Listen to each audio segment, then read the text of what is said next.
Bom dia a todos que nos acompanham na nossa meditação diária. Ontem terminamos nossa reflexão com uma pergunta. O que Jesus queria dizer com limpos de coração? Pelo que vimos até agora, o coração humano é o responsável pela situação em que vivemos. E chegamos a uma conclusão de que somente uma ação sobrenatural pode mudar a nossa situação. E aí, o que é que significa, de fato, limpos de coração? Primeiro, limpo de coração implica em não ser hipócrita. Aquele que é limpo de coração aprecia a simplicidade, a bondade e a verdade. Uma das melhores definições pode ser encontrada no livro dos Salmos, sobre essa pureza do coração. Salmo 86 diz: Senhor, ensina-me teu caminho, e andarei na tua verdade.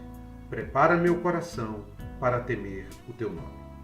Nosso problema é que temos um coração dividido. Talvez você diga, não, esse não é o meu problema. E eu digo, sim, é. Uma parte do coração deseja adorar a Deus, mas outra parte deseja outra coisa. Veja que o apóstolo Paulo, escrevendo aos Romanos, ele disse, porque no que diz respeito ao homem interior, tenho prazer na lei de Deus, mas vejo nos membros do meu corpo outra lei guerreando contra a lei da minha mente e me fazendo escravo da lei do pecado que está nos membros do meu corpo. Essa é a realidade. O coração puro é aquele que já não está mais dividido. E é por isso que o salmista Davi diz, ó Deus, cria em mim um coração puro e renova em mim um espírito inabalável. Mas há uma segunda noção. O termo limpo de coração significa limpeza, pureza, purificado, sem mancha. Em Apocalipse vemos que é a condição daqueles que vão entrar na Jerusalém celestial. Nela não entrará coisa alguma impura, nem o que pratica abominação ou mentira, mas somente os inscritos no livro da vida do Cordeiro. Mais adiante, lemos que os redimidos são destacados da seguinte forma: bem-aventurados os que lavam as suas roupas para que tenham direito à árvore da vida e possam entrar na cidade pelas portas. Ficarão de fora os cães, os feiticeiros, os adúlteros, os homicidas, os idólatras e todo o que ama e pratica mentira.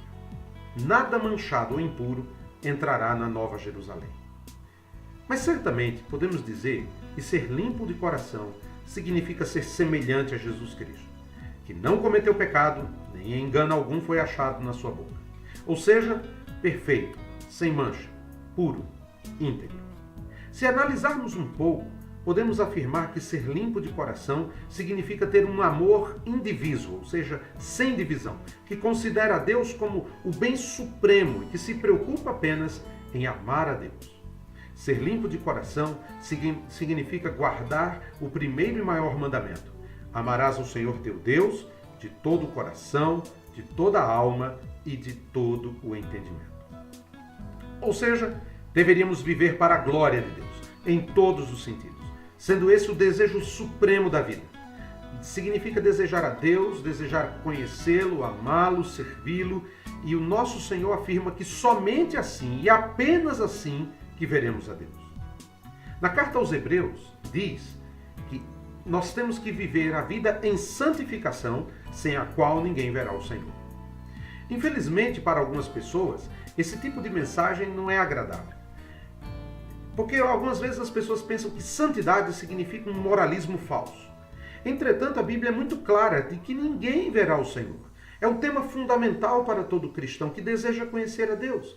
Esse é o propósito do cristianismo, nos conduzir à visão correta de Deus e ver a Deus. A pergunta é, o que nos falta para que possamos ver a Deus? A resposta é simples: santidade, limpeza de coração. E é uma pena que muitos querem reduzir isso a apenas uma questão de decência, de moralidade, de interesse intelectual pelas doutrinas da fé cristã. Mas Jesus está tratando da pessoa inteira. E como nos lembra o apóstolo João, Deus é luz e nele não há treva alguma. Na dimensão espiritual não podemos mesclar luz com trevas, Cristo com Belial. Não há conexão entre eles. É óbvio, portanto, que somente os que são como Ele é podem ver a Deus e estar em segurança. É por isso que temos que ter um coração limpo para ver a Deus. Mas, o que significa essa visão de Deus? O que Jesus quer dizer com essa expressão? ver a Deus. Muitos escritores, pais da igreja, mestres da igreja, desenvolveram esse tema. Já fizeram inúmeros comentários. A pergunta era: será que na glória nos será permitido ver Deus face a face?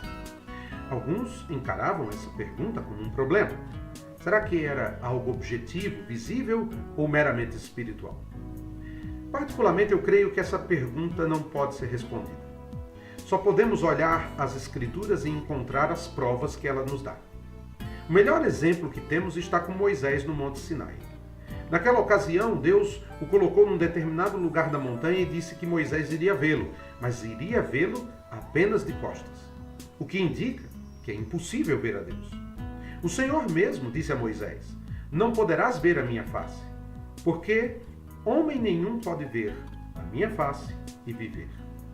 O Senhor Jesus fez também afirmações interessantes para a nossa reflexão. Certa vez, ele se voltou para as pessoas e disse acerca do Pai: nunca ouvistes a sua voz, nem vistes a sua forma. Ou seja, ele estava sugerindo que Deus tem uma forma. Noutra ocasião, ele disse: não que alguém tenha visto o Pai, exceto aquele que vem de Deus, somente ele viu o Pai. João, no início do seu evangelho, faz o destaque: ninguém jamais viu a Deus. O Deus unigênito que está ao lado do Pai foi quem o revelou. Essas afirmações que encontramos nos levam àquilo que Jesus disse: quem vê a mim, vê o Pai. Isso é o que a Bíblia diz. E parece-me que vale a pena dedicar um tempo aqui. A verdade é a seguinte: reconhecemos que nada sabemos desse assunto. O ser mesmo de Deus é tão transcendente e eterno que qualquer esforço da nossa parte para tentar chegar a compreendê-lo está condenado ao fracasso. A Bíblia mesmo não trata de dar-nos um conceito adequado do ser de Deus. Não porque não possa, mas para que Deus seja sempre um mistério. Nossos termos são tão inadequados, a nossa inteligência é tão pequena e finita, que nossos intentos de descrever a Deus e sua glória são perigosos. Tudo o que sabemos é que há uma promessa gloriosa de que, de uma forma ou de outra, aqueles que possuem um coração limpo verão a Deus. Sendo assim, creio que da mesma forma que no caso de outras bem-aventuranças, parte dessa promessa se cumpre aqui. Em um sentido, existe uma visão de Deus já neste mundo. O cristão pode ver a Deus em um sentido único. Ele o vê nos sucessos da história. Para os olhos da fé, há uma visão que ninguém possui. Mas há também o sentido de conhecê-lo, uma classe de sentimento, de que ele está perto, de que podemos desfrutar de sua presença. Na carta aos Hebreus, quando fala de Moisés, um dos heróis da fé, diz que ele perseverou como quem vê aquele que é invisível. Isso é apenas parte da visão total. O que nos é possível nesta vida. Bem-aventurados os limpos de coração, pois verão a Deus. Sim, ainda que imperfeitos, verão a Deus, num certo sentido. Outra forma de ver a Deus está na nossa própria experiência, quando recebemos sua bondade. Não é assim que falamos? Podemos ver a mão de Deus agindo ali no hospital, em determinada situação, etc. Isso também é ver a Deus em parte. Mas é claro que nenhuma dessas experiências se compara com aquilo que veremos na eternidade. É como nos disse Paulo: por agora vemos como por um espelho, de modo obscuro, mas depois veremos face a face. O apóstolo João, escrevendo aos cristãos, disse: amados, somos filhos de Deus. E ainda não se manifestou o que havemos de ser. Mas sabemos que, quando ele se manifestar, seremos semelhantes a ele, pois o veremos como ele é. Com certeza, esse dia será o mais surpreendente que qualquer um já teve, pois o veremos numa dimensão e existências totalmente singulares. Se compreendêssemos isso em nossas vidas, nossa existência seria diferente. Você e eu estamos designados a estar na presença de Deus, para ir à presença do Rei dos Reis. Você crê nisso? Você está seguro disso? Você já se deu conta de que chegará o dia em que verá a Deus face a face? Quando compreendemos isso tudo, dá uma dimensão diferente. Desfrutar a presença de Deus por toda a eternidade. Podemos ver isso no livro de Apocalipse, um vislumbre da glória dos santos. Eles louvam e adoram o Rei. A felicidade é inimaginável e grandiosa. Deus criou o ser humano para desfrutar dessa festa, e os limpos de coração verão a Deus. Nada menos do que isso. Que loucura é privar-nos dessa glória que está diante de nossos olhos.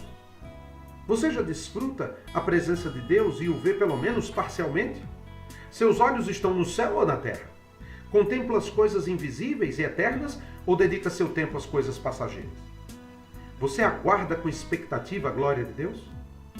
Essas são questões que um cristão que tem um coração limpo pensa a cada dia. Mas como podemos ter um coração limpo? Alguns tentam responder de diversas maneiras. Por exemplo, a primeira resposta foi: torne-se um monge e se isole do mundo. Essa é a ideia do monasticismo. Só que deixa eu te dizer uma coisa. Essa é uma ideia antibíblica. Ela não se encontra no Novo Testamento. É inútil alguém fazer isso. Esses esforços de autopurificação estão condenados ao fracasso. O caminho que a Bíblia indica é outro. O que podemos fazer é perceber as trevas que habitam em nosso coração e que a nossa natureza é pecaminosa. E ao reconhecermos isso, nos uniremos a Davi em oração. Ó Deus, cria em mim um coração puro e renova em mim um espírito inabalável. Quando o ser humano tenta purificar o seu coração por si mesmo, ele pode até começar bem, mas o final será mais tenebroso do que no início. Por isso insistimos. Somente Deus pode purificar o nosso coração. Somente Ele pode produzir em nós tanto querer como realizar segundo a sua boa vontade. E como disse Paulo, estou certo disso, que aquele que começou a boa obra em vós irá aperfeiçoá-la até o dia de Cristo Jesus. Isso é Deus quem purifica o nosso coração. A obra é de Deus. Mas creia também naquilo que Tiago diz. Achegai-vos a Deus, e Ele se achegará a vós. Pecadores, limpai as mãos, e vós, que sois vacilantes, purificai o coração. Esse é o desejo de Deus, que cheguemos perto dele. Caso contrário, nosso coração continuará nas trevas. Quanto mais chegamos a Deus, mais Ele ilumina nosso ser, mais Ele abre a nossa visão. E como disse Paulo, se pelo Espírito mortificares as obras do corpo, as práticas do corpo, vivereis. Como temos um coração puro, como vamos ter um coração puro para ver a Deus? Venha a Deus. Essa é a sua meta? Essa é a sua ambição? Esse é o seu desejo? Eu espero que essa reflexão possa levá-lo à presença de Deus. E que a presença de Deus ilumine todo o seu ser, para que você possa ver a sua glória. Que Deus te abençoe, que você tenha um ótimo dia e até amanhã.